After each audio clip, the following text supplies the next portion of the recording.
ಇದನ್ನ Santa class ತನ್ನ ರಥದ ಮೇಲೆ ಸವಾರಿ ಮಾಡ್ಕೊಂಡ್ ಬರೋಕೆ ಬಳಸ್ಕೊತಿದ್ದ ಅನ್ನೋ ಬಣ್ಣ ಬಣ್ಣದ ಕಥೆಗಳನ್ನೆಲ್ಲ ಕೇಳ್ತಾ ಇದ್ವಿ.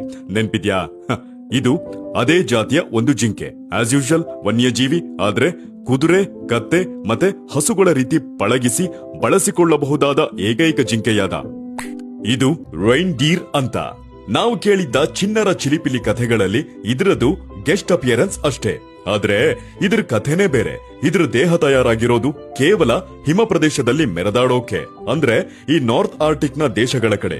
ಬೇಸಿಗೆಯಲ್ಲಿ ಯಮಯಾತನೆ ಈಗ್ಲೋ ಆಗ್ಲೋ ಅನ್ನೋ ರೀತಿ ಇರ್ತವೆ. ಅಷ್ಟಾಗಿ ಓಹೋ ಅನ್ನೋ ತರ ಕಾಣಲ್ಲ. ಅದೇ ಚಳಿಗಾಲ ಬಂತು ಅಂದ್ರೆ ತಗೊಳ್ಳಿ ಹೇಗೆಲ್ಲ ಬದಲಾಗ್ತವೆ ಅಂತ. ದೇಹದ ಬಣ್ಣ ಬ್ರೌನ್ ಇದ್ದಿದ್ದು ಎಲ್ಲೋ, ಲೈಟ್ ಆಗಿ ಗ್ರೇ, ಬಿಳಿ ಕ್ರೀಮ್ ಬಣ್ಣದಲ್ಲೆಲ್ಲ ಗೋಚರಿಸುತ್ತೆ. ಇದರಿಂದ ಹಿಮ ಪ್ರದೇಶದಲ್ಲಿ ಪ್ರೆಡೆಟರ್ಸ್ ಗಳಿಂದ ಮರೆಯಾಗುತ್ತೆ. ಮತ್ತೆ ತನ್ನ ರಕ್ತ ಒಂದು ರೀತಿಯ ಲಿಕ್ವಿಡ್ ನ ಸರಬರಾಜು ಮಾಡಿ ಬೆಚ್ಚಗಿರಿಸುತ್ತೆ. ಬೇಸಿಗೆಯಲ್ಲಿ ಮೆತ್ತಗಾಗಿದ್ದ ಪಾದ ಚಳಿಗಾಲದಲ್ಲಿ ಗಟ್ಟಿಯಾಗುತ್ತೆ. ಹೈಲೈಟ್ಸ್ ಅಂದ್ರೆ ಬ್ರೌನ್ ಬಣ್ಣದಲ್ಲಿದ್ದ ಕಣ್ಣು ಡಾರ್ಕ್ ಪರ್ಪಲ್ ಬಣ್ಣಕ್ಕೆ ಬದಲಾಗಿ ದೃಷ್ಟಿ 1000 ಪಟ್ಟು ಹೆಚ್ಚಾಗುತ್ತೆ. ಕ್ರೇಜಿ ಅಲ್ಲ? ಇನ್ನ ಇವು ವೇಗದೂತರು, ಗಂಟೆಗೆ 80 ಕಿಲೋಮೀಟರ್ ಅಷ್ಟು.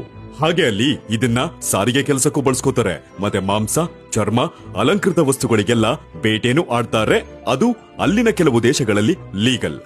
ರೈನ್ಡೀರ್ಗಳಿವೆ, ಆದ್ರೆ ಸ್ಯಾಂಟಾ ಕ್ಲಾಸ್ ಬಳಸಲ್ಲ, ಜನ ಬಳಸ್ಕೋತಾರೆ. ಇಷ್ಟ ಮ್ಯಾಟ್ರು. ಬರ್ತೀನಿ, ಬಾಯ್.